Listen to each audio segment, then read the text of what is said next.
Les élèves dans le système éducatif congolais éprouvent beaucoup de difficultés quant à la matérialisation de leurs connaissances. En effet, dans la quasi-totalité des écoles, les enseignants se contentent de la partie théorique, les supports pédagogiques faisant défaut. Un professeur d'histoire-géographie et un professeur des sciences physiques témoignent de la pertinence des supports didactiques. Aujourd'hui, l'enseignement a changé. Ce n'est plus l'enseignement de l'époque ancienne. Aujourd'hui, en histoire géo particulièrement, on ne peut pas enseigner sans support pédagogique.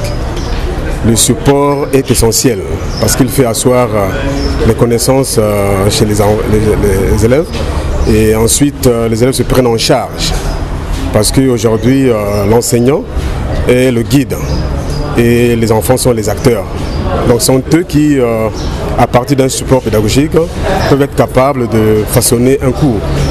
Et à partir de ce support-là, les élèves sont censés être capables de sortir le maximum d'informations afin de les faire asseoir dans leur intelligence, être capables d'aborder une évaluation sans problème.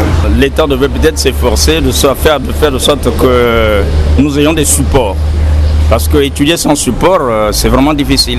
Nous faisons une science expérimentale et sans expérience, ça paraît très très difficile à faire comprendre les élèves. On ne peut pas parler d'une formation professionnelle sans pratique, affirme le directeur des affaires académiques de DGC. On ne peut pas professionnaliser la formation sans qu'il y ait des outils adéquats. Autrement dit, tant qu'il y a des supports pédagogiques. Donc pour DGC, je crois que les conditions de travail en ce qui concerne les travaux pratiques et les travaux dirigés sont adéquats, les conditions sont remplies dans ce cadre-là. Je pense que la DGC, cette question ne se pose pas.